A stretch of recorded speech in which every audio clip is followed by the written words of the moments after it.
The Stream Deck Studio is Elgato's latest control surface offering with groundbreaking features such as a 1U rack-mountable solid metal design, 32 buttons, 2 rotaries, an NFC tag access, USB expansion slot, and a POE Plus for power and control over a single Ethernet cable. So why do I think that this product is so groundbreaking? Well, basically what I just mentioned about the POE Plus.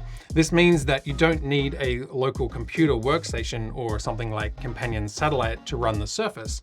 You can centralize management back to a single server, and this will make for easier security, administration, and updates. It means you can run this over very long distances from server to workstation, and you're not limited to a sort of 6 to 15 foot of USB cable directly to a computer, whereas you can have Ethernet, which can run for hundreds of feet. So let's take a look at this network diagram. Previously, you would have had to either connect the Stream Deck Surface via USB directly to the computer that was running the software, such as Companion, or you would use Companion Satellite on a first computer to be able to connect back to the Companion server as a secondary computer. But now via POE Plus, we can run the Stream Deck Studio without any direct connection to a computer at the workstation at all. So this means instead it's connected to a POE network switch, and then from there it will communicate back to a single computer. So who is this product for or not for? Well, it's probably unnecessary if you're running a small local desktop scenario like streaming to Twitch. Maybe stick to the current Stream Deck Surfaces that are out there for the USB models. But for television, broadcast, professional live streamers, studio builds, server rack mounted control, and desktop rack mounting, this is the device that you're going to want to get because of the POE. Let's take a look at what's in the box.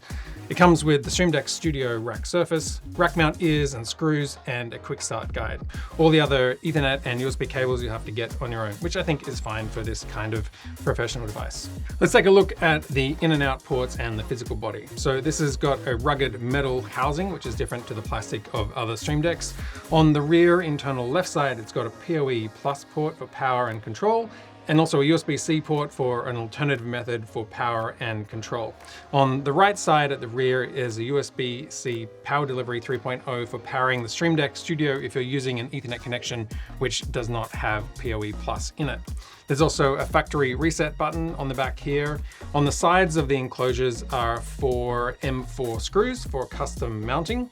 And then on the end of the enclosure are 6 holes to adjust the rack ear mounting depth.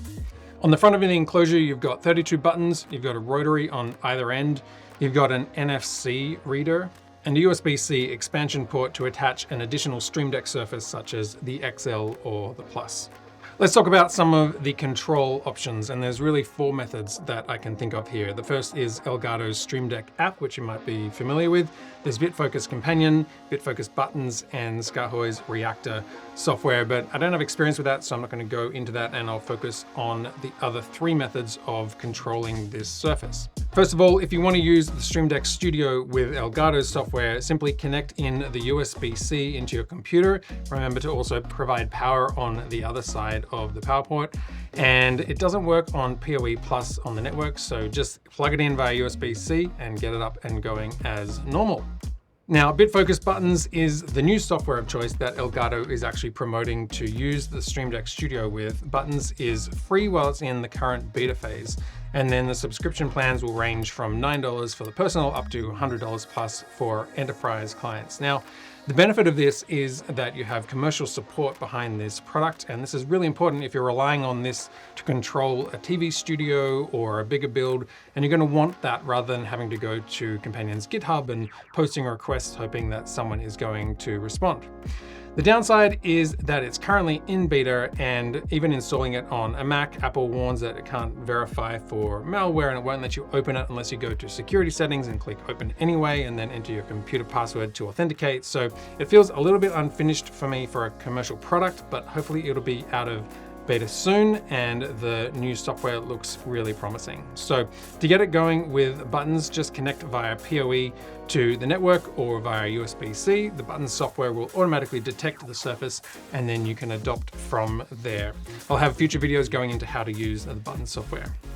Now we come to BITFOCUS Companion, and this is the free and open source software that many people use and love on a daily basis. Most of my experience has been programming the Stream Decks to use with Companion, so I'm pleased to say that Stream Deck Studio is very easy to get working with Companion. To get started, just connect either via USB-C for the surface to show up as it would with any other Stream Deck surface, or connect it over the POE Plus and the device will automatically adopt an IP address. Then in the Surfaces and Discover tab, click Add Stream Deck. Under Remote Surfaces, you can manage or remove existing surfaces. And then in the Configured Surfaces tab, click on the Surfaces settings. You may want to consider setting the horizontal offset in the grid to -1. This will line up the top left button with what you would expect on a Stream Deck XL's top left button. And because this has moved the rotary position across one, we need to increase our grid size. So we're going to go to Settings tab, Button Grid, Edit Size, and then make the minimum column -1 to add a column to the left side, and set the maximum to 16 to incorporate the right rotary. And now you're going to have 18 columns that you can use to address all of the buttons and the rotaries in your profile. If you have multiple Stream Deck Studio surfaces, then you can add them into a group in Companion so that they will now move in tandem as you navigate your profile, something that might look more familiar with the Stream Deck XL. The NFC tag is a key point of difference for the Stream Deck Studio. It means that you can secure profiles for multiple users and use anything from NFC stickers to a bank card to a subway pass to jump to an individual user's page. I'm going to have more on that in coming videos. Lastly, let's take a look at some cons or some areas where I think there's room for improvement. I think the keys on here can feel a little bit sticky sometimes. If I press the Stream Deck Studio's buttons rapidly, sometimes I feel like I'm missing a press, whereas on the Stream Deck XL, it has a better hit rate. So just something to be aware of if you're relying on this for sort of primary switching. If you're using it for routing and you're very definite about pressing it, it should be fine. But in case you want to like mount it into a desk, just be aware that it may present some problems there. Also, these have wider keys than the Stream Deck. So traditionally Stream Deck keys have been square. These ones are a little bit wider.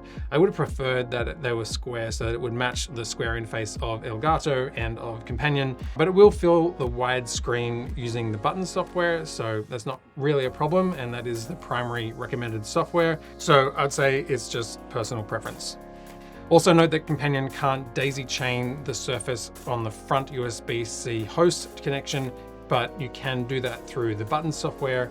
And in no software can you daisy chain two Stream Deck Studios via the front USB-C to run it off one IP address. Well, that's a quick overview of the Stream Deck Studio to give you more details about if it has the right form factor, connections, and workflow for your production environment. I'll be creating more videos that talk about the Stream Deck Studio, so make sure you're subscribed so that you don't miss them.